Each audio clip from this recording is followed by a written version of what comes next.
Welcome to this introduction to 6 habits of highly effective salespeople in SaaS, AI, and cloud sales. Today, you'll learn the step-by-step process to master the art and science of becoming a highly effective sales professional. But before we get started, I'd like you to take some time for an honest look at your current habits of sales effectiveness by answering these questions and scoring yourself on a scale of 1 to 5, 1 being rarely practiced and 5 being highly consistent in these 10 practices.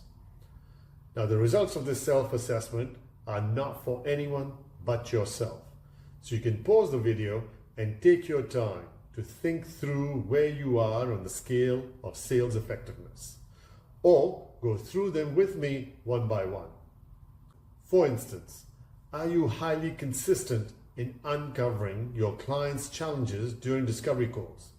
Do you have a habit of asking lots of probing questions? Or do you always read their annual report before going in for a discovery meeting with one of your prospects?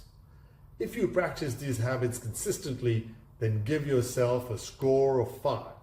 But if you rarely or almost never, then write down a low score. And then repeat the process of assessing yourself for every question. There's obviously no right or wrong answers, but just the ones that indicate effectiveness versus those that don't. Now, the next one is key for anyone in B2B tech sales. And usually people who are already working in B2B tech get plenty of training and enablement on understanding and communicating the value proposition of their products and solutions. So I'd expect those professionals to score quite high on this. For people who are looking to enter B2B tech sales, I'd strongly recommend completing some basic cloud, AI, and SaaS related online courses. There are plenty available for free online, but reach out if you need any recommendations. Now, moving on, do you often find yourself only speaking about product features and functionality, whether in terms of speeds and feeds or something else like that? Or are you instead consistently able to speak in your client's business language? For example, how the latest updates in the new version of software enables their outcomes around growth, profitability, or perhaps market share. Now, most sellers struggle with the next one, which is the ability to demonstrate the impact of the solution in terms of business metrics that are tailored to the client's needs. For instance, it's more effective to demonstrate KPIs for a typical cybersecurity solution in terms of number of attacks prevented, or even the amount of downtime saved from protecting against such attacks, than simply claiming that your solution is the fastest or the cheapest one out there. In every sales cycle, you'll encounter some common objections, which are just a natural part of the sales process. Whether it's price concerns, or budget limitations, or a lack of urgency, any of these can delay or derail your deals. So how effectively do you manage these objections to keep your deals moving forward? Or do you often find yourself getting stuck when your client tells you your solution is too expensive? Tech sales are inherently complex, so they typically require multiple stakeholders to review requirements, evaluate your tech, and approve your proposal. Do you often find yourself dealing with low or mid-level technical evaluators? Or are you consistently able to access different personas within the client's organization? Sales is inherently about making and keeping commitments, whether on project delivery to your clients or around forecasts to your manager. Are you consistently making and delivering on your promises?